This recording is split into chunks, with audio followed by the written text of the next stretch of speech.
toca por la derecha el genio del fútbol mundial. Y es el tercero que para Borussia siempre Maradona. Genio,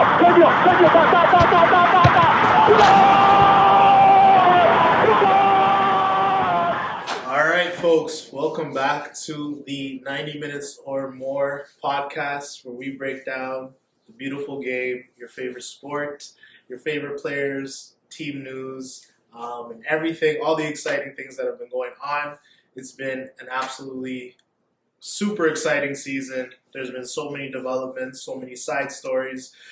This season has been like a puzzle piece that, you know, everyone is waiting to put together to see what the final results are going to be. Because right now, a lot of things are up in the air.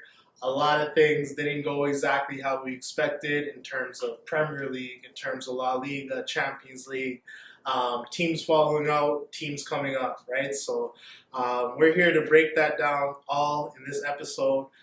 This is our second segment that we've been doing, so make sure you go ahead and watch the first episode that we put out. And yeah, let's get right into it. So first off, how you doing, guys? How's everything going? Yes. How's your seasons feeling? Welcome back. Welcome back. It's been a while, but we're back. How are you guys feeling about your clubs and your countries? And are you guys in a good mood right now? I would say Good results? yeah. Club and country are looking okay right now. All right. That's good to hear. Because you know, in football, when your club and country is not doing well, Your day's thrown off. your whole week can be thrown off. You don't want to hear football. Exactly. No, 100%. So, we'll get the segment underway, and we'll start to chop things up. So, on the last segment, we went over a bunch of different topics, to be honest, that covered Ballon d'Or. It covered some of the up-and-coming teams, some of the top-tier teams.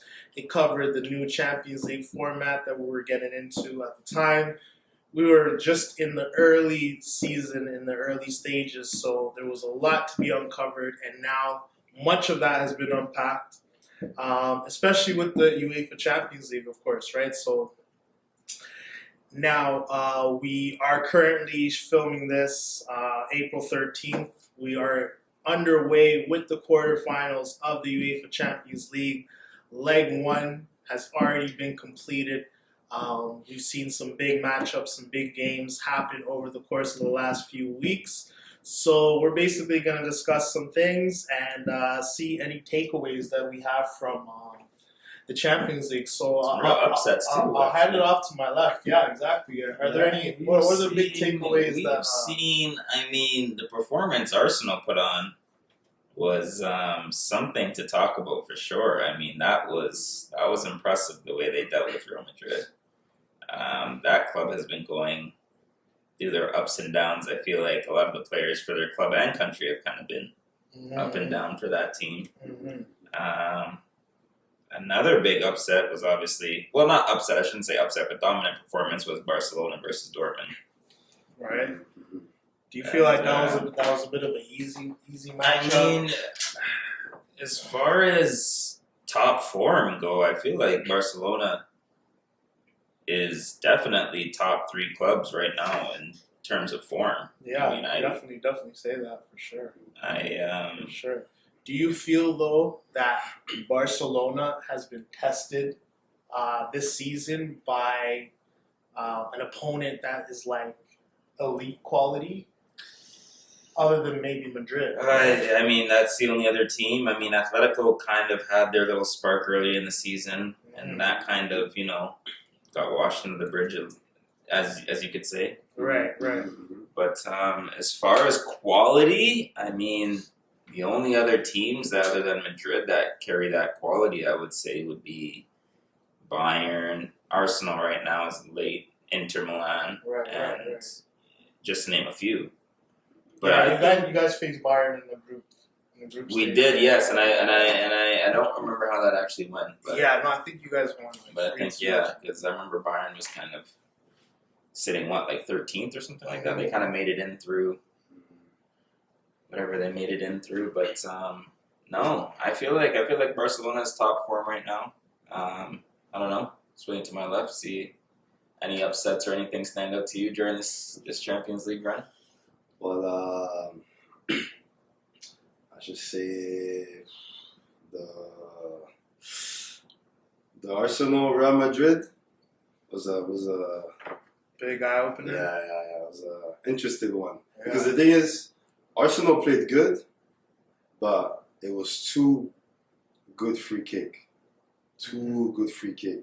But it's like, other than when you look at the whole game, The third goal, which was off like adrenaline almost, when they scored the third goal, momentum.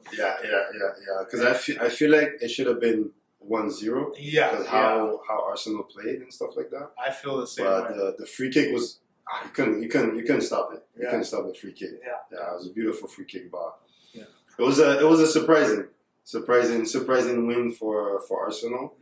And hopefully second leg they could keep that same like momentum and stuff like that. Hopefully they don't play too much defense, because if they play too much defense, Madrid is gonna. That's it. For You sure. could score 3 goals in the first half. And to what Freshco said, so we do our predictions online as well via Instagram. Follow the page, 90 minutes or more. Yep. And we overlooked Madrid in a sense of they haven't been on top form like we mentioned earlier. So we just assumed because it's Madrid, they're gonna take care of Arsenal, and that wasn't the case. Exactly. Everyone was betting on the name. Yeah, right. 100%. To carry its way through. Arsenal have had their injury issues, players coming in and out, but to their credit, they've actually dealt with that pretty well. You know, without having Saka for so long, and still staying on top. So shout out to Arteta for that, because they are a bit of a controversial team as well. But I feel like the Madrid game did throw a lot of people off, where no one expected it. And like you were saying as well, the 2 free kicks was one thing, but like that doesn't happen too often, So when goals happen unexpectedly like that, it puts teams under pressure, and it's hard to manage the game, because it almost feels like it should have been a 1-0 game minus the 2 free kicks. But when you give away cheap fouls like that too, in the same sense, those can come back to haunt you, right? You can't. It boils down to the details. But they didn't know Rice would shoot the 2 free kicks. Nobody expected that. Because not that many players could score a free kick like that, and with that curve and that speed, not that many people could do that. They're banking on you don't have no one that can do this. I mean, the first one you could say was bravo, but the second one was to do 2 of them at the same and in the same game. That was impressive. Same area too. He was. I think the second one surprised them, to be honest. Second one surprised them. Even Rice was like, you had to give the hand a shake a little bit. And another thing with that, prior to the free kicks, Courtois was getting peppered. Like he made a couple good saves. He was getting he had to make save after save after save, and I know with goalkeepers, there's only so much saves you can make till you break. Basically, you're not gonna save 10 saves in a row, maybe, but very unlikely. So it's like Courtois did what he could until 100%. he got gassed, and of course, their quality chances too. It's not like they were, baby shots. So on that topic, do we feel like Madrid has a serious chance to come back, or Well, I mean, what you have to look at, it's Arsenal's leg to lose. If you ask me, I mean, they have all the momentum going into the second leg. It's their leg to lose. So they just gotta, like you said, they can't be defensive. They can't be defensive mind like we're gonna ride out this 3-goal lead into the semi, right? We have to go out there and score at least 1 more, at least. Yeah. Because Real Madrid, we know the quality they have, whether they're clicking or not. It only takes one, special moment for them to get their heads back in the game. So for sure, that 1 goal in the first 20 minutes could change the game. Could change the game. Could give you life, momentum, everything. For me, it is still a very tall task, and Arsenal being one of the best defensive teams not only in the Premier League, in Europe. Mhm. I do see it as being a stretch for Madrid to get this one. Mhm. I know they've done it time and time again. But for me, I'm going to stick with the fact that I think Arsenal is just going to handle it, even if Madrid do get the 2 goals. Or, you know what I mean? And It depends. yeah. Which time they get the 2 Right. goals? Because if they get 2 goals early, Yeah. now they have a lot of time to It's get game the on. Yeah, exactly. And now Arsenal's like, now what we do? Exactly. You know, Yeah, like- yeah. No, it's psychological. Yeah. It's going to be very psychological. Yeah. Um, They have to play really, really smart. You know, but at the same time, like Madrid going forward against Arsenal wasn't that good. Mhm. They were very bad actually. Mhm. Between Rodrigo, Mbappe, Vinny, Mhm. Mbappe now picking up the red card, going in with Mhm. he hasn't scored in I think 4 or 5 games. So Mhm. I don't know. I feel like Madrid has a lot against them, and I also do feel like if they lose this to Arsenal, they can chalk it up to this is the first time Mbappe's on the squad. This is the first time Yeah. they're changing around their roster, 100%. and Because they they have won to get before chemistry. him, right? Yeah. Exactly, right? So they won. So the- Mbappe will be the one to blame. The year prior. Unfortunately. Yeah. Blame. Unfortunately. It Yeah, is But just- also, he will be Right. the excuse. He will be Yeah. the It'll be excuse. the Yeah, excuse. or It'll be the- the blame or the excuse. Yeah. One of the two. Yeah. You know, Ancelotti says he's leaving too. I don't know why coaches always do that. They announce they're going to leave at the start of the season, which kind of, you know, it's like, who are, whatever, do I want to play for you? Do I not? Like, you know what I mean? Like, I feel like they should leave that kind of thing until when the season's over. Right, right. And then say. But the thing is, the reporters, the journalists, they're always going to be asked, 100%. right? Mhm. Every game, probably, Just keep it, just keep it, just Yeah, keep it under, keep it man. quiet. Yeah, keep it quiet. Yeah, I hear that. All right. Yeah, other exciting games. Bayern and Inter Milan was an interesting one as well. Big up Inter, what a big performance. Bayern is another team, you know, another household name that hasn't been performing in the Champions League anyway. Very, very well when it comes to Right, so You know. so not to jump topics, because I know this was part of the segment, but the whole situation with Alphonso Davies, right, which is actually crucial because he ended up missing the game for Bayern Munich, 100%. right? And what game was he playing in? A third place Canada. Listen. Let me tell you guys something. You guys need to just. And the World Cup is coming up. He tore his ACL. This is a serious injury for him to be playing a Nations League, or what was it? What is that? Is it Nations League? Yeah. For a third place, Mhm. it doesn't make any sense for this guy to play when you have the World Cup coming up, and Bayern Munich also has their Champions League tie coming up. I mean, there's talks of Bayern suing Team Canada. Yeah. Is what I'm hearing floating around in the news. So So to recap on the situation with Alphonso Davies, Canada was facing the United States in a third place match for the CONCACAF Nations League. Alphonso Davies had reported to the medical staff and to the coach that he wasn't feeling up to it and he did not want to play in this match. And for whatever reason, internally, Canada ended up starting him anyways.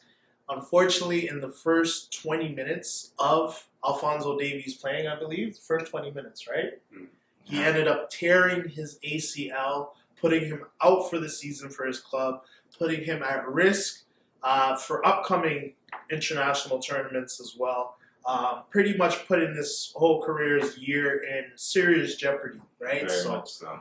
I feel very ashamed that Canada would do such a thing and put him in that situation where there's so much risk, there's so much liability, and it's a third place match against the United States, which they ended up winning anyways, right? Without him. So was he really needed in that match? Clearly not, you know? But yes, to skip over to the Champions League now, where Bayern Munich went up against Inter Milan and was without Davies. Personally, me, watching that match, I could 100,000% see how Davies could have affected it for Bayern in a positive way. 100%.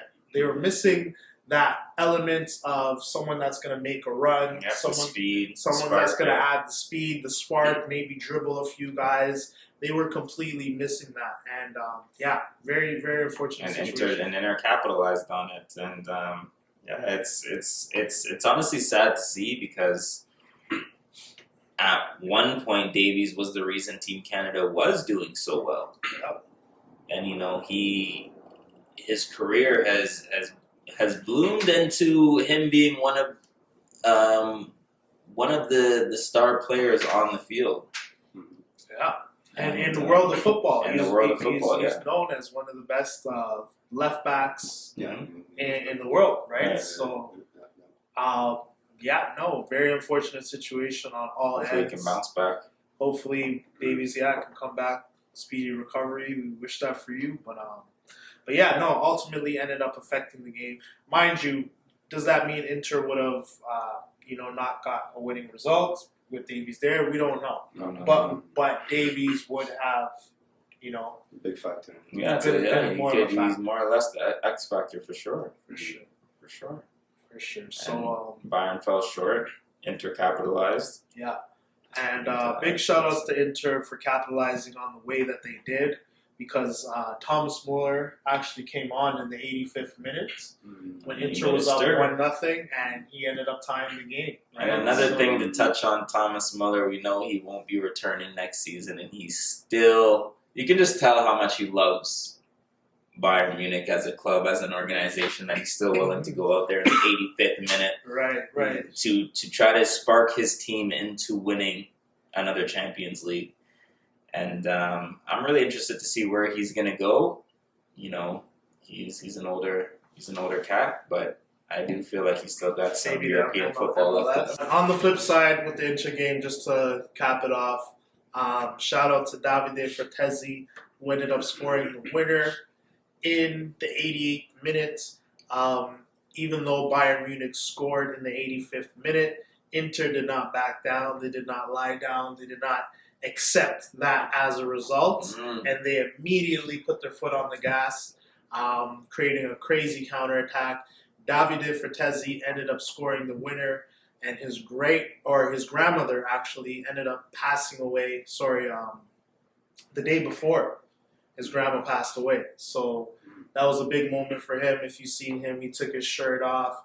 He was screaming in the air, with so much emotion, because you already know what happens when we lose a loved one, and so that was dedicated to her. So that was a special moment as well within the game. In terms of the other matchups, of course, we had Aston Villa taking on PSG.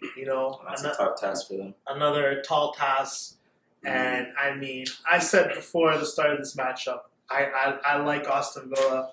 I knew that they have a very equipped team to, at least score a goal, to make some plays, to do some positive things on the pitch. But I do feel like defensively they're extremely lacking. They don't really have a standout defender. Emi Martinez is an amazing goalkeeper, one of the best in the world right now, but without a good 4 guys in front of you, and taking 30 shots against PSG, you know what I mean? It's always going to be a tough day. Shout out to PSG. We may or may not crack jokes about them. They've lost Neymar, lost Messi, lost Mbappe, and they are still here competing for a Champions League, which to me is pretty impressive. Their name was Neymar. We have one Neymar there. Yeah, do it. We have one Neymar there. It's all about replacing. New Neymar. That's what I call it.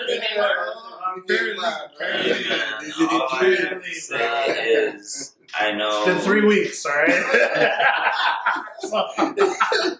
Let's see where it goes. But, all right.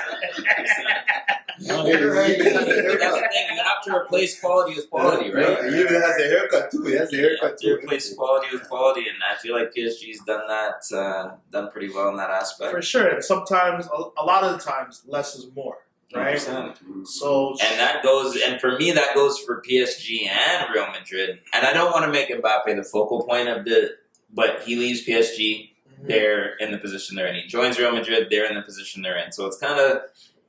Yeah. No, you see the contrast. Yeah, 100%, right? 100%. And like you were saying, you don't want to throw it on him. Yeah, you don't want to say he's the problem or whatever. But, there was a lot of talks, even when Messi was there, even when Neymar was there, about the ego issues and the locker room issues with Mbappe there. And even in Mbappe's last season, when he didn't have Neymar or Messi, there was that video with Luis Enrique, the coach for PSG, talking to Mbappe, saying, listen, if you want to be the guy, you have to actually be the guy. Right. Not just scoring the goals, right? You have to be involved in the play, be involved in the midfield, work defensively. So, it's a tricky thing with Mbappe because he's such a talented, high performer. But and he got that title at a young age too, right? Right, he got that title at a young age. But there's still these issues that come up that are hampering his career. 100%. But yeah, with that, Aston Villa, PSG, and like I was saying, big shout out to Luis Enrique too, because he's one of the big factors behind their run right now. He's put together the team extremely well. He's balanced the team. He's given the team a lot of trust. He's letting young guys like Desire Doué come up and get some game time. Amongst the big guys. So, yeah, shout out to Luis Enrique for that, for sure. Last matchup was, of course, Barcelona and Borussia Dortmund. Yes. Shout out to Barcelona. I mean, like you said earlier, I feel like it was. Was it easy? I mean, I really feel like Barcelona is in top form right now. I really do. Between the top three of Yamal, Lewandowski, and Rafinha, I do believe those guys are on top of their game right now. And I want to talk about a couple of those guys a little later in the segment, actually. But yeah, Barcelona so far is up on Borussia Dortmund for nothing. There's not too much takeaways from the matchup just because Borussia, you never know what we're gonna get with them. 100%. I mean, They're always hanging around. For sure. They're Jekyll and Hyde. Not even just hang around, but they put up performances like 100%. that, like the 4-0, and then So seemingly Barcelona's in the semi already. Inter, we still got work to do. It's 2-1, so I'm not. You know what I mean? I'm not running to the finish line yet, but it to me it looks like Barca and PSG have stamped their way into the next round as of right now.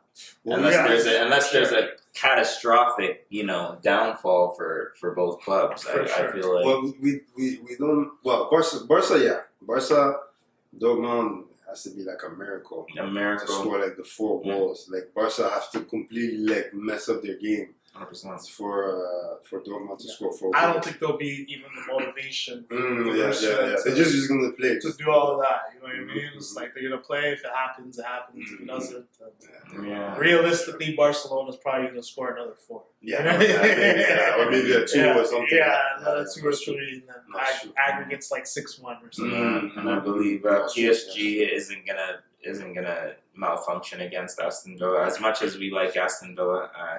But look at this for the first goal. Who, Aston Villa? Yeah, look at this for the first goal. Yeah. Good play. A slip like that, right? Could change the game, right? But can they do three times? You never know, right? Without conceding. It's in England too. Yeah. So it might be a different crowd, different motivation, 100%. I think personally, if PSG went away to Anfield and handled Liverpool, You think it's easy? Yeah? Aston Villa, no problem, no issue. Because the thing is, that's what I say. The difference with a big club And a small club is like you already know what you're gonna get from the big club. Like so you already know both games you have to pressure. But the small clubs is like you underestimate them. And after boom, they just come out of nowhere. For sure, it's like the first goal that they score. Nobody is gonna score that type of goal. Right. And PSG was pressing them the whole game, after boom, they scored the first goal. And now they're like, okay, now we have to play properly and stuff like that. It could be like that, right? Right. It could be like the I know. I think you're giving them a little bit too much credit, but it's football, right? You never know. I know. You never know, right? The fan might give them motivation. You never know, right? Sure. And it's an underdog team, right? Yeah. Nobody. Even look at Bayern Munich and Dortmund just played 2 this past week, and I think they tied 2-2, which to me is kind of funny because Dortmund got washed, and then Bayern Munich kind of is under the radar. But you would think Bayern Munich is better than Dortmund, So maybe it all comes down to form and how you guys are feeling. I feel like, and the injuries Bayern's going through right now. So anything can happen, right? Anything can happen. Same thing with Real Madrid. They're gonna be at home, so it might be a different motivation. That would definitely that one's still up in the air. As much as it's a difficult task, but I feel like Real Madrid can at least get one back early and make it a game. Yeah, I feel like the notion is Arsenal's not going to score 2 free kicks. Like that Again, not back-to-back games. I like I said. I think in terms of the season, I think like you were saying with Ancelotti, he might be on his way out. I think in terms of the season, Real Madrid, they're okay. If they lose this Champions League opportunity, they go fight for the Copa del Rey and they go fight for the league. You know what I mean? I don't see them winning that game either, to be honest with you. Neither do I, but I mean, hey, at least you have something to play for, yeah. Unlike Man City or nothing to play for, right? So, I think that's tough too. I mean, like you're right. It's football. Anything can happen. We already know. We've seen it before. I just think that Real Madrid, specifically, they have already issues with their starting 11 as well. Like I seen Alaba playing the last game against Arsenal. He hadn't played in a while. In 6-7 months. To get up to game speed to play Arsenal in a Champions League, like I don't know what Ancelotti's thinking. He played Valverde at right back. Like you know what I mean? Like you have this new guy. He has a lot of young talent over there. Raul Asensio, the defender. Like where did he even come from? You know what I mean? Carvajal out. Like you know what I mean? There's a lot of young talent that he refuses to play. Huh? Yeah. No, Ancelotti with the young boys that he has that may be able to bring a spark off the bench. With maybe Endrick and Vinny will have a better connection. And then that's the next beef is with Real Madrid is like should Mbappe be on the left wing, which is his natural position. You know what I mean? I think he's having a hard time playing the striker, playing the number 9. But the thing that we forget, the Ancelotti's experience coach. Arteta, he's not that much of experience. So Ancelotti knows what he's going to have to do, what he's going to do for the second leg and stuff like that. Because he's been there. He's been in that situation many times. So it's like we're going to see from experience and, see what he does, right? I think Arteta has something for him. You think so? Yeah, I think Arteta has something for him. Because, I don't know, you can't do that every time. I don't know. It's the Madrid way. I'm pretty sure I've said this before too. But for whatever reason, this time my money is on Arsenal. Mbappe might score 3 goals, like last time. That's what we said the first game.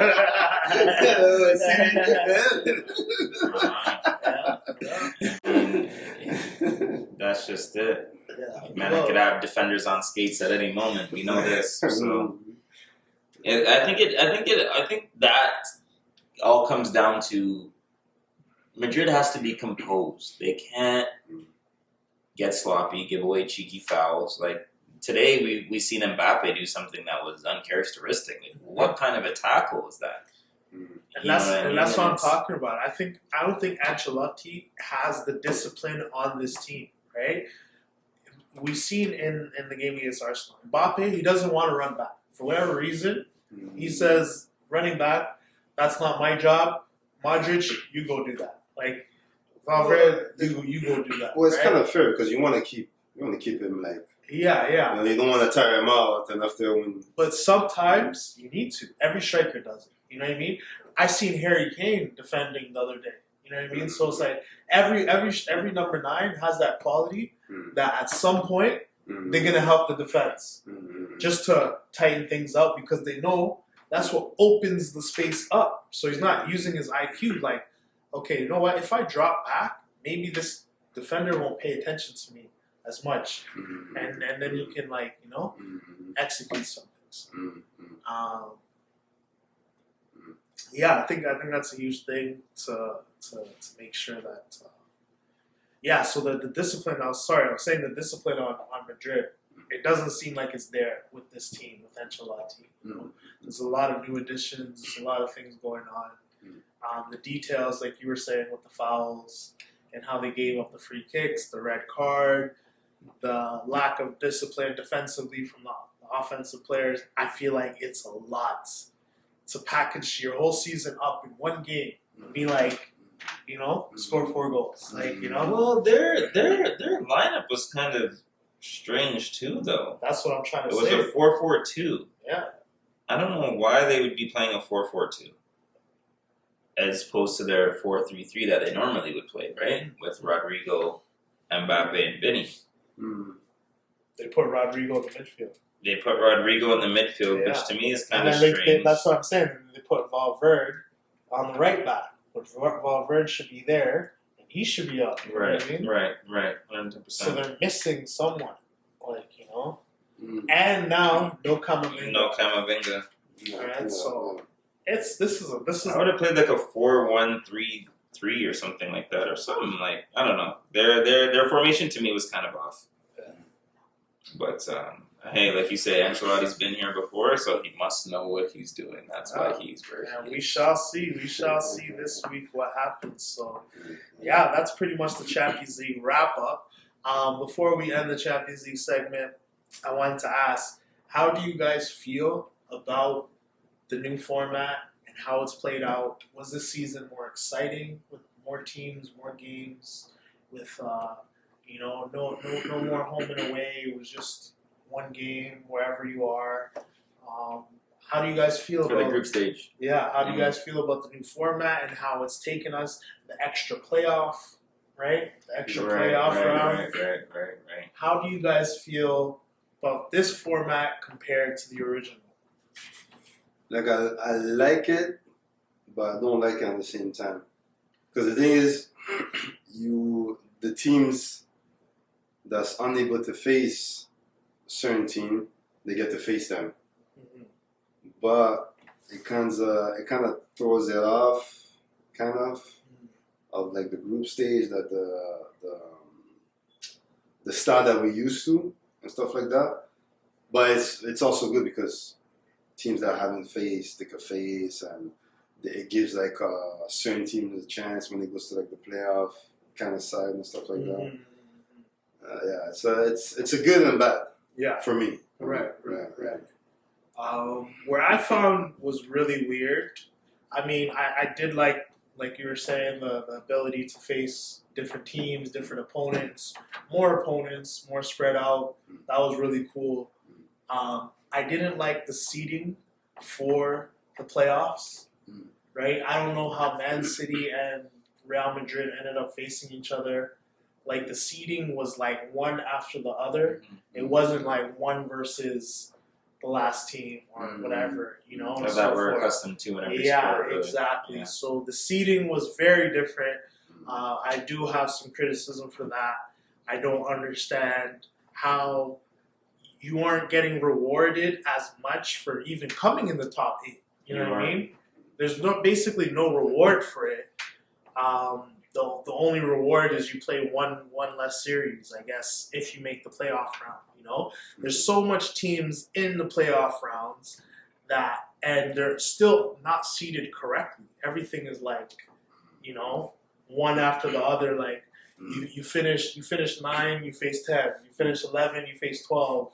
You finish 13, you face 14. But it should be like, if you finish higher, you face a lower team, right? So I was really confused with that. I feel like that kind of hit us. And, it kind of came and went as well because the rounds were played out so quickly. But other than that, as to where we got here now, I mean, I can't complain with the final 8 teams. It seems pretty just. Seems like it's in order in terms of still the best teams getting there. I didn't see as much of an advantage for the lower teams. We've seen it in the beginning with the Sportings, with what I mean? Benfica's and stuff. The Benfica's kind of came up the against Leverkusens, but towards the end of those season, I feel like it was too heavy for those lower teams. What did you think about that? I mean, at the end of the day, I feel like Champions League is Champions League in a sense of where the best teams are going to play each other, whether they do or don't. Like how you were saying, sometimes certain teams never played certain teams. But if they get to a certain point in the tournament, they're going to have to play that team regardless if they get there, right? So I didn't have a problem with it. For me, it was just the whole playoff thing where they were giving other teams chances to come in, where it's a lot more games on that already have so many more games that are, pending around them too when it comes to the club and country and stuff too, right? So the whole playoff it's hard to figure out what route. Yeah, you know what I mean? And then you were saying with the seeds too, because I remember it's like the seeds didn't make sense because they didn't. Yeah, you know what I mean. And in my head, I'm thinking like that doesn't even make sense because like you're not getting rewarded for doing well, so you might as well be better off doing poor. Exactly. Yeah. And you'll face a poor team. And you'll get your easy way in. Right? So they definitely have things that they need to tune up over there for the new format. For sure. But like I said, Champions League will always give us the best football. Yeah. Regardless. Yeah, I think we've seen that this past week, where the goals were top tier. A lot of goals. The style, the build-ups were top tier. Everything was really top tier over the last week. There's one question. Don't you feel like that style, it feels like an NBA kind of stuff because you have the seedings. After you have the playoffs. I know the whole play-in thing is where I never liked that even with other sports. The whole play-in, trying to make it more exciting. For me, it's if you didn't make the cut, you didn't make the cut. Yeah. Try again next year for you to get a chance to. Maybe if we finish we can still get in. Right. No. And like I said, it takes from the teams that are doing well. Exactly. Right, I finished in this spot, and I still have to face. You know what I mean? Yeah, because this team, because that's how it was with Man City and Real Madrid, right? Yeah. It's like, I placed. They literally finished like at the bottom of the seeding, both. Like it was like Man City was 22nd and Real Madrid was 23rd or something. But you would think that they would face a higher seeded team, right? So. That was really confusing. I remember us going back and forth plenty of times to figure out who was facing who and how it was going to go break down. We thought it was one way and then it was the other way. So, it was pretty crazy. But overall, I would give, if we're going to rank it out of 10, I would give this new format so far a 6.5 out of 10. Just because there was still a lot of good football, a lot of good components, some new matchups, but there's still something missing in terms of the transparency. What would you rate it out of 10? I'd give it like a 7.5. 7.5. Yeah, I mean, for me, the whole format, it was confusing to understand more than years prior. But like I said, I how everything matched up and played out, Champions League to me is still the best football. You're still seeing the top clubs from each teams in Europe. come into play and duke it out. So I give it a 7.5. 7.5. And if Barca wins, I might bump it up to an 8. You know, the If Barca loses, we're bumping it down to 4.5. We're bumping it down because certain teams should have made the position they're in. Hilarious. I don't know. I'll probably give it a 6. 6 out of 10. Okay. Because like I said, like, So average score of 7, 6.5, 7. 7. Yeah. Okay. All right, that is it for the Champions League. You can catch all of our predictions on the 90 Minutes or More page. Check them out. We will be doing more predictions for the next round as well. So stay tuned with that, and we're going to stay tapped in with the season. Diving right back into it. You already know, 90 Minutes or More. So we were talking about some news that happened earlier this year with Neymar Jr. returning back to Santos FC, his original boyhood club in Brazil. So I just wanted to touch on that really quickly. I want to find out how you guys think it went, because I know the season is done now. I don't know if he's renewing his contract there or what's going to be the situation. But yeah, how do you guys think it went? Do you think that Neymar could come back to his top form, or Sure. is it always going to be a shadow? I mean, we've seen flashes of it. Let's not say that he's finished or anything like that. He came back from a pretty serious injury. I think there was flashes of the old Neymar there still. You know, he had a couple goals, a couple assists. I think Neymar can get back to, you know, his even the way that, I mean, to say the way that he used to play when he was at Santos may be a bit of a stretch because that Neymar was different. But I think he can get back to the Barcelona days Neymar if he stays healthy, for sure. Yeah, I think there's two sides of it. I think that because, you know, he scored a couple goals, the corner kick one, which was pretty crazy after he shushed the fans. Yeah.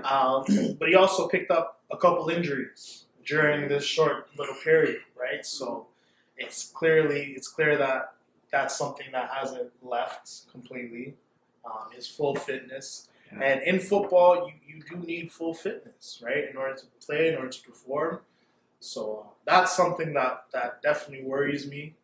Flashes of greatness. I think that Neymar is a smart enough player to play any position that he wants, and you know, if it's maybe striking more or maybe coming deeper or whatever it is, like, you know, he might have to pick that role. I don't know if he could be that, you know, pull the strings, pull every play type player going forward. But yeah. Well, for me,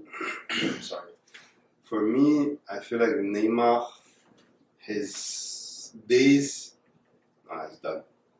I mean, I feel like it's done. Because, first of all, the ankle, he had so many ankle injuries, and he just picked up another ankle injuries. I haven't seen like his full match, but from the videos I seen when he does the move, he's slower than before, and it's just gonna keep. He's just gonna keep on getting slower and slower, because to get to 100%, it takes time. It takes time, and also you have to like stay away from like the injury. You gotta stop doing like the samba moves and stuff like that. You gotta keep passing the ball so you could get to 100%, especially with the stamina and stuff like that. And that's sometimes just highlights too. Like you said, it's not the full game, you know. Yeah. So yeah, you could do a pirouette, or you could do like whatever type of move, you know. But that's working there, you know, in Brazil, and I don't even think they're in the first division. No, they're not. Right? They're in the second division, right? So that's working in the second division of Brazil. Would that work in the Champions League? Would that work in, I mean, it's Neymar. You can't really doubt him. But I mean, along with the injuries, I feel like he's gained a lot of weight too. So he has a lot more, mass to him now. So he has to like you said, he might have to change his game. He can't be the guy that dribbles through 3, 4, 5, 6 players anymore. He has to pass the ball off, make a run, kind of like how he did in the World Cup there against Croatia. Right. You know, pass the ball, 1-2, link up play. He can't really take it on himself now. So, but I do believe Neymar can get back to the Neymar ways, if so to speak. And what does that entail? Like, what does that entail winning? What does that entail? That entails him producing positively for his team, whether that is contributing to assists, contributing to goals, contributing to, you know, just link up play, whatever the case may be, helping his team win. You know what I mean? Because that's the ultimate goal. That's why we play, right? So you're saying basically that you think that Neymar can get back to being on a winning team. Yes. Right. Now, there's a difference between going to a team that isn't winning and make them win, and then going to a team that is winning and have them continue to win. Right. Going to a team that isn't winning and turn them into a winning team is obviously a lot harder than the other way around. Yeah. It'll take a lot. It would. He has to adapt to a role. Yes. On a Yes. team. Yes. Like, I believe Neymar could still go and play for Bayern Munich. 100%. You know what I mean? But he's going to have to take a role, right? And understand this is your role. You're not playing every game. You know what I mean? You might play once every 3 or 4 games. You know what I mean? But when you play, we want you to turn up. Yeah. I'm not sure if Neymar's ego would Allow him to do that. allow him to do that. Yeah. You know what I Allen mean? Iverson type thing. But look at, for example, Ronaldinho. He came back to Brazil. Like, he was still good, but he wasn't the same Ronaldinho from like Barca. And this is around the same age. This is around the same age. Yeah, Right? and he went back to Brazil. Like, he was still good, but his movement, and plus Ronaldinho never got injured. Yeah. But he was still like, he slowed down. Right. But him slowing down was never due to injury. It was just, like you say, maybe an ego thing. I feel like when he went back to Brazil, it was just to play football. I don't think he was going there to prove anything. With Neymar, I think he's still trying to prove that he can play. Yes, for sure. You know what I mean? Like with Dino, it was more or less, I don't have anything else to prove. I've won everything. I'm just going to play in my... Yeah. Now, if that's the way Neymar is going, he can say that, but to me, I still feel like he has a couple... You know, you've seen it with him shushing the crowd and stuff. He's 32, right? Yeah. He's 32 years old. He has some critics that he wants to still silence. He knows that this is going to be his last World Cup. Who knows if there's going to be a Copa America chance after that, you know? So I think Neymar's goal right now is let me get fit for this World Cup, right? Let me start for Brazil, at least the first couple matches. However well they do or don't, whatever. You know what I mean? But to be there, I think that's his Well, they still need to make the World Cup as far as I'm concerned. They haven't qualified yet. But They haven't qualified yet, but they should be able to qualify. For me, I don't think he's gonna get back to that 100% and stuff. No, yeah, I don't think, because it is faster. The game, it is faster and stuff. That's what I was gonna say. Yeah, and it's like way faster, way more athletic, way more physical than before. Because the thing is, the age plays a big factor, and also the injury. Because the age will slow you down, and then the injury slows you more down and stuff like that. And you think you could do the same move that you could do. And not only that, he's probably scared to get tackled that's the thing in too. certain ways. You know what I mean? Yeah, Whereas other players, they're playing like, oh, we're not tackle me 10 times in a game. You could still tackle Messi 10 times in a game. You know what I mean? He still gets back up and plays. You know what I mean? But Messi never had that major injury. True. That kind of like slowed him down. True. So he's like, he doesn't really think somebody's gonna tackle him that early. So that's why he still plays like he plays. And Messi's like very fit, also too, right? Yeah. That's another thing too. He doesn't gamble and go to Carnival with. So no, I know 2 different lifestyles, but no, it's taking a toll. Definitely, I wish Neymar the best. I don't know exactly where this experiment is going to lead him to, but if he can push out 1 or 2 more seasons somewhere, it would be nice to see. You know what I mean? But as for winning the Champions League or winning a World Cup, I think those things are pretty much, you know what I mean? And maybe it's a personal thing too, where he's kind of realizing that, like, I'm so far away from winning this Champions League, from winning this World Cup. What am I playing for now? You know, what am I here for? You know? But the same thing, like you said, like he has to switch his role. Like play maybe like a CDM or like a center midfield and stuff like that. Like just a playmaker, because he's a good passer. Just a good pass. Yeah, he's a good passer. Just play the pass. Exactly. Right. Yeah, like But but there's nothing in Brazilian culture like scoring a goal, which I feel like to him he almost would have to take the striker role and just, you know, or the false nine or whatever the case may you're be. still coming up against 6'4" defenders. But that's what I'm saying. Or even the false nine, where you think Yeah. he's the striker and he's laying it off to the guy that's going to make the run, right? For sure. But you gotta remember, Neymar loves to dribble. 100%.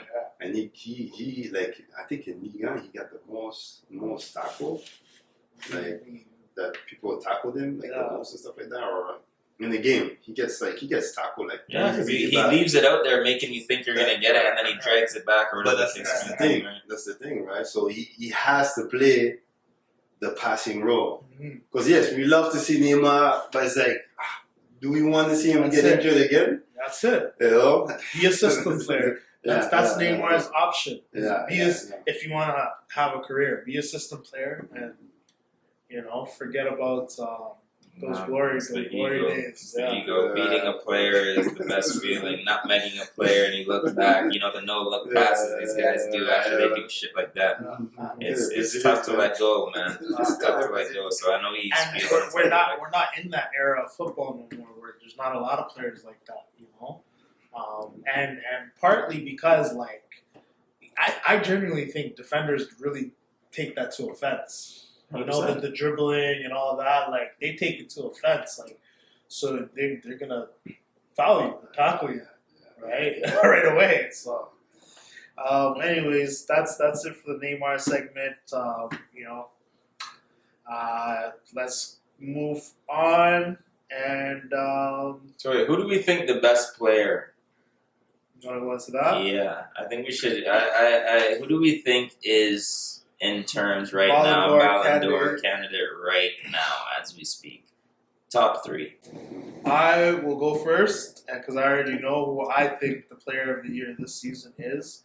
There's no doubt in my mind, and you're going to like this. There's no doubt in my mind. There's no doubt that Robert Lewandowski is the player of the season at this point, with the amount of goals he's had, with his age. He's on pace for the Golden Boots. He's on pace to lead Barca to either semi or possibly a final. Treble. Possibly a treble. I personally think without Robert Lewandowski, Lamine Yamal and Rafinha do not stand a chance. Do not stand a chance. Sorry, let me reword what I'm trying to say. Without Lewandowski, Lamine Yamal and Rafinha probably don't have as good of a season as they've had this year. I feel like he's been integral to Barcelona's success.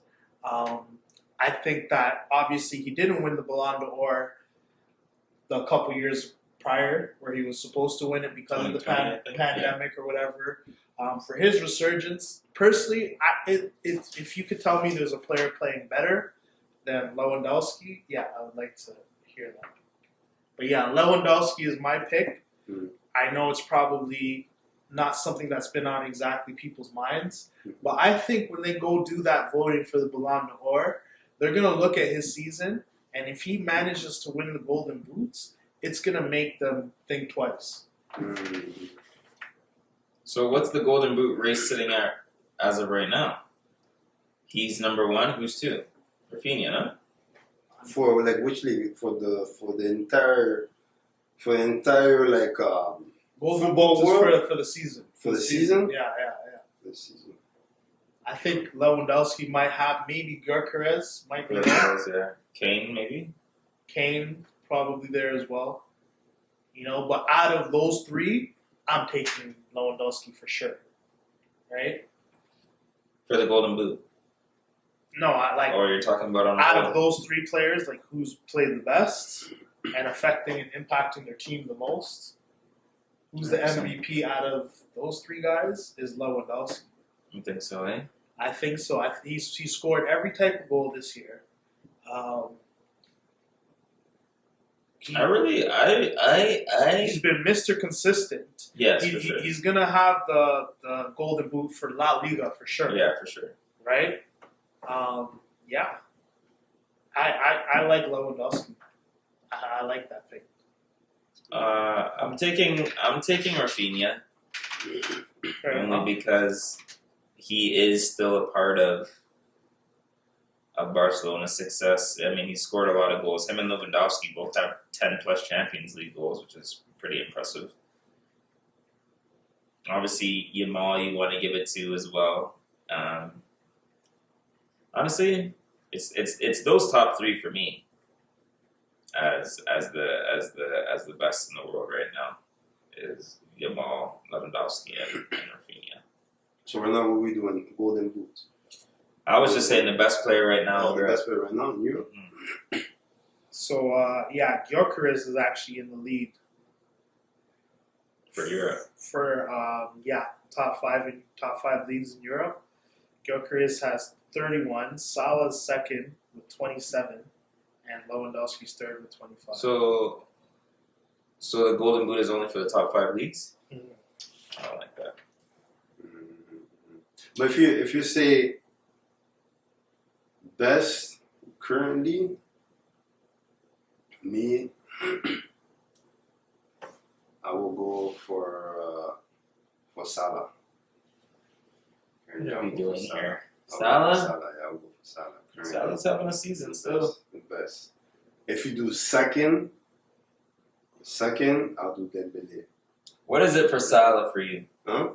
What is it for Salah? What is Salah doing for you? For me, Salah, every season, he's showing like what he could do. He's scoring goals, like important goals or non-important goals. He just has a. Is it always important goals? Because like important goals and non-important goals. Yeah. But he shows like every single games that he's showing like a high performance game and stuff like that. There's never a game where he doesn't like perform.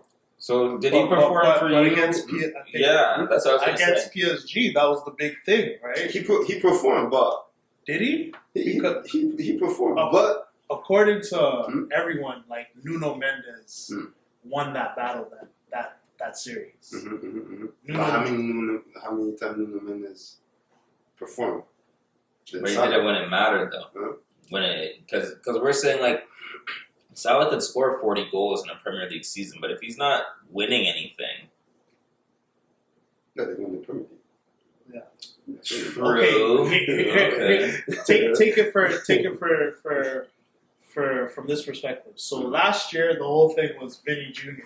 Right. Didn't win the Ballon d'Or, right? People were saying he should have won it because of those Champions League performances in the quarterfinal, in the semifinal, and in the final. 3 games, 6 legs he had to play, and he showed up. Right? So we were going to give it to him because of that. But now Salah shows up, he doesn't do that, and we're going to give him the Ballon d'Or? No, but we're talking about current. Like, we're not talking about Ballon d'Or, we're talking about the best current right now. Oh, we're talking about just best player or Ballon d'Or? Best player. But isn't that what the Ballon d'Or is? I don't know, Ballon d'Or is all over the place. Okay, all right. So are we going to say FIFA? Okay. Are we going to say FIFA's best then? Or will we say FIFA's best? Like, who do we think is going to get FIFA's best? Or is that all over the place too? Okay, so we could do both. We could do a Ballon d'Or prediction and we could do best player. Because I hear what you're saying. I don't think Lewandowski is the best player in world football right now. But I think that if things go right for him, he could win the Ballon d'Or. Yeah. So what does that mean then? So who are we saying it? So your best player in world football is Yamal. That's what you're going to say. But don't forget, Dembele had one of the best 2025 games right now. Dembele. He had most goals. He was scoring every single game and stuff like that. He had the best ratings on every single game. So it's like, do we count him out if they do go far? You know, because nobody had a best 2025 than Dembele, than Ousmane Dembele. You know. In a way, yes. But my thing is, Dembele's test is still coming up. Yeah, Right? but that's what I said. If they go far, and that's Lewandowski's out, right. Real Madrid's out now, do we still give it to Lewandowski and the other players, or we give it to Dembele because he went pretty far? Yeah, that's another thing well, too. No, right? it depends. If Dembele wins the Champions League, but if he has win the stats to back it up, right? Has French league, whatever. But what if he doesn't win it though? This is the thing, because they already won the league. Because he's saying Salah is not good enough. But Salah winning the league is okay. So Liverpool so far they're gonna win the league. Did they win the FA Cup? No. Who won that? City? Newcastle. Newcastle. Yes. See, Newcastle. that's the thing. No, that's Carabao Cup. That's Carabao Cup. Is that not the same thing? No, it's not the same thing. Yeah, they have like so many. FA Cups later on. Yeah, later on. Yeah. EFL. Yeah, Carabao Cup. Carabao Cup. Yeah. So after Liverpool got eliminated from the Champions League, they went and played the Carabao Cup and lost that as well. So Salah lost two back to back. Yeah, back to back. So it's like it's tough. It's tough without putting in any actual results. Like he didn't score or assist anything. Yeah, they're out of the FA Cup too. Out of the FA Cup. Yeah. So what are we saying here about Mr. Mo Salah? I mean, I like his game. I like his game. But it's maybe for the same reason that Barca didn't take him as to why he re-signed with Liverpool, because Barca's looking at it like, what are we gonna do with this guy? Oh no, but there's no room for it. Yeah, where are you gonna put him? Because he plays the same position as Lamar. That's but that's my point. He's not gonna play. He's not gonna play bench. But is he better than Yamal? He is. You think Mo Salah is better than Yamal? He is 100%. Yes. Yeah, right now for sure. He is. I don't know. Like I don't know about that. No, he is. Here's the thing, and this is where the lines often get drawn in football, is because there's being the best footballer, and then there's being the best statistical output player, right? Salah is the best statistical output player, but every season, every season he plays like he needs with Haaland. And we are back once again. You already know, 90 minutes or more. Tapping in, diving deep in everything in the football world. Now, as we left off, we were talking about Mo Salah and the season he's had. I believe we were talking about our choices for the best player of the season, which I went with Robert Lewandowski. I believe he's having a fabulous season. I believe that everything he's done, especially at his age, and what they're going for is pretty remarkable. And then Frenchy as well. You were saying Salah or Dembele? Salah Dembele. Yeah, Salah Dembele. Okay. And so I was thinking Rafinha or Lewandowski or Lamar. Any one of the three on Barcelona have been having a pretty outstanding season. Fair enough. When it comes to contributions and stuff like that. Fair enough. So it's been a lot of good players doing, having surprising seasons. Like you're saying, Rafinha, he's contributing a lot to Barcelona's team. He's been scoring and assisting almost every game. So he is very high value for player of the season, Ballon d'Or shouts. One name that we've left off this list that was supposed to be a prediction to be a high contender is Mbappe. What do you guys think's going on with him, and what's preventing this upcharge? I think if we look at Ballon d'Or, if Real Madrid wins the Champions League, I think they should give it to Mbappe, because the beginning of the season that he had the criticize, like the backlash or whatever that he had, any player would have just give up and stuff like that. Would have had like a worse season and stuff like that. But he kept his head down and just focused on his football and his game. He scored when he needed to be scored, and after he got back his confidence, and he's back. He's back playing good football and stuff like that. That is true. You know what, Mbappe, he did block the noise for the better part of the season when he was getting his criticism, and he just stuck to his game and ended up with, I think 30 goals or more than 30 goals this season. So credit for that, 100%. Still a lot of improvements surrounding a lot of different things around him and his team, that need to be addressed. But yeah, no, for sure. I agree as well. All right, so Lewandowski, Rafinha, and Salah for Player of the Season. Now, I want to get into a quick question, and I know you brought up Lamine Yamal as well. Since Lamine Yamal has been on this rise to stardom, like as we've seen over the last, 9 months or maybe a year, let's call it, right?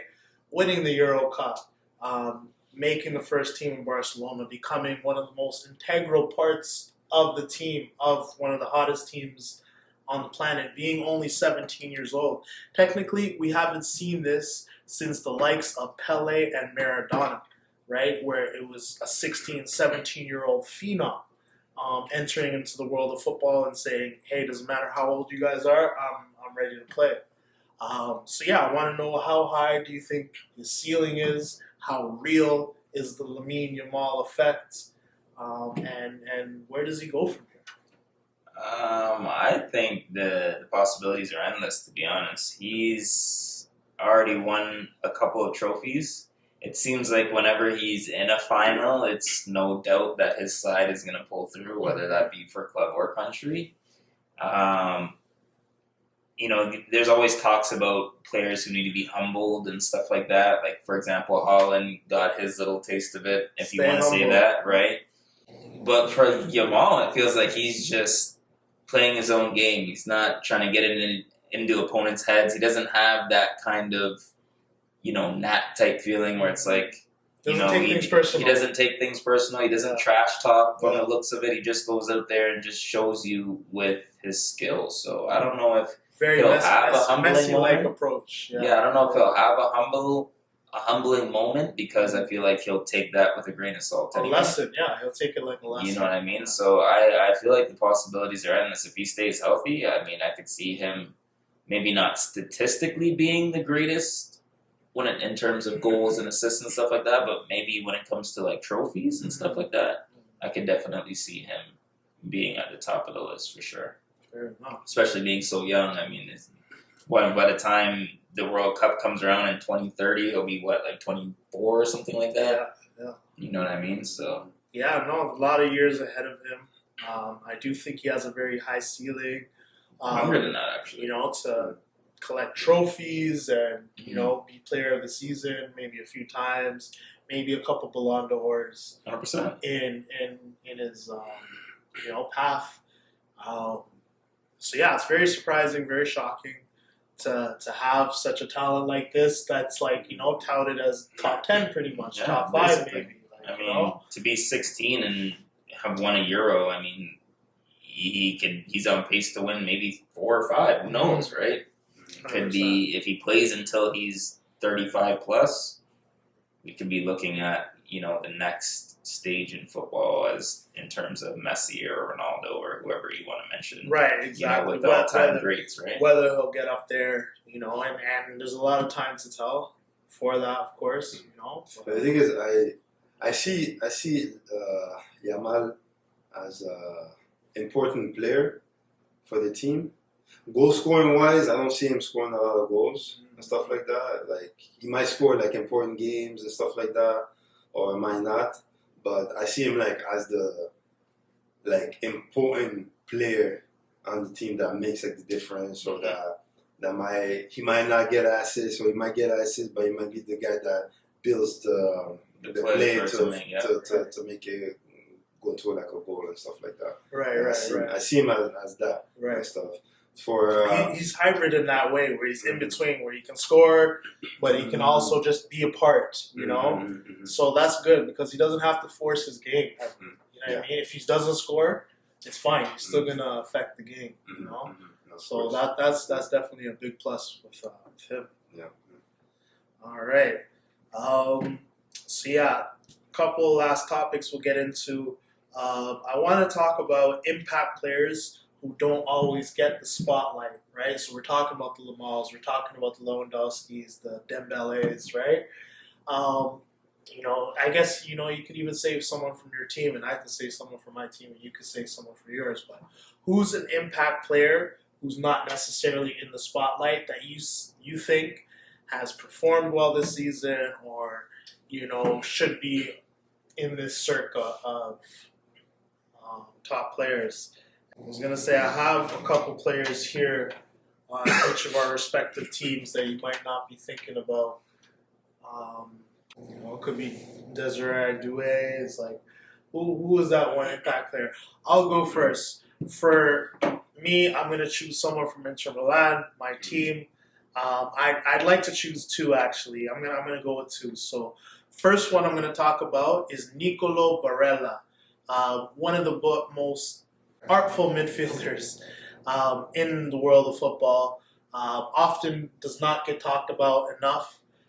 Does everything right in the midfield, between passing, between connecting, link-up play, sombreros. He has the flair. He has absolutely everything that you could want in a midfielder. And I personally believe he is top 5 midfielders in the world. He's already won a Euro Cup with Italy. He's been to the final with Inter Milan in 2023. He's won all these Scudettos, all these championships, all the success that you see Inter having is largely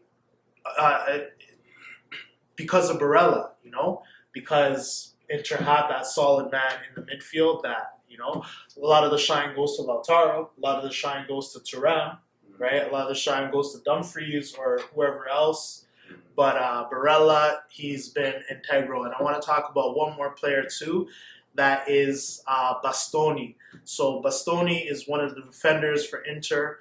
He is actually made it on transfer market as the most expensive defender in Europe right now. So that's something a lot of people don't know.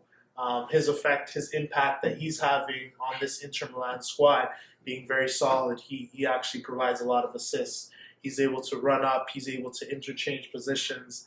He does a lot of things for that Inter squad that are just on the undercover, right? So, yeah, those are the two players I want to talk about, Barella and Bastoni.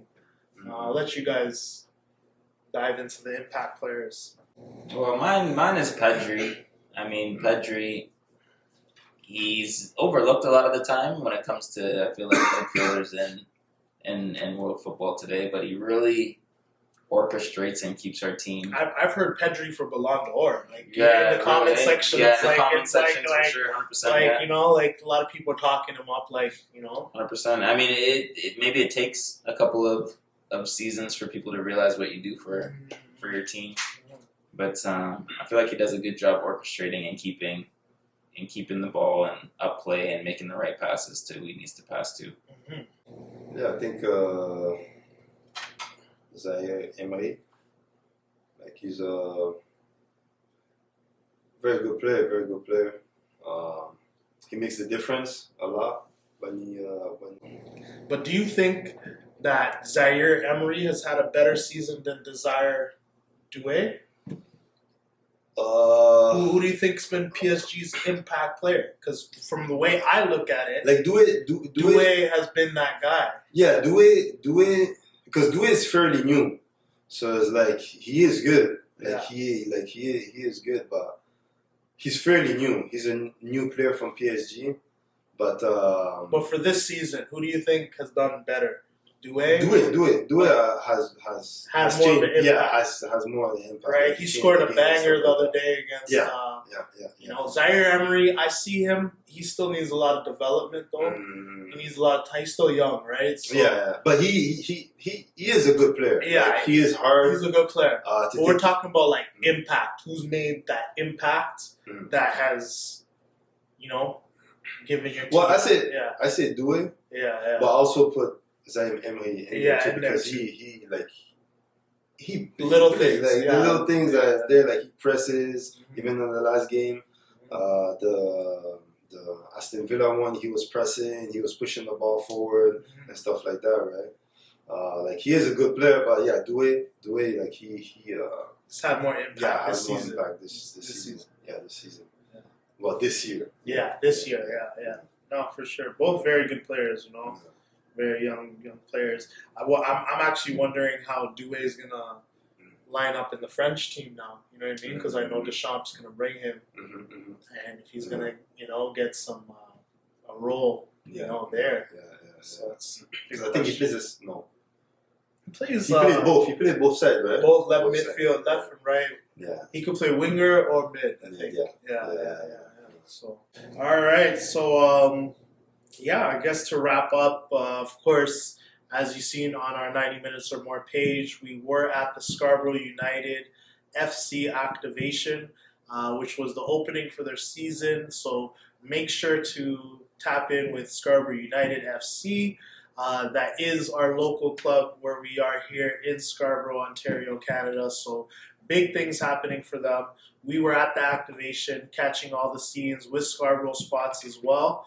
One of the bigger up-and-coming companies made out of Scarborough. So it was pure vibes, pure energy. I love to see everyone out there. There was freestylers doing tricks, kids playing games. We wanted to be out there. So make sure you check the recap on our Instagram of everything that happened while we were there, because it was very action-packed and a lot of fun as well. So, that's pretty much it for our segment here today. We love sharing these thoughts, ideas, stories, and news with you guys. Of course, like always, we will be back right after these legs conclude for the Champions League.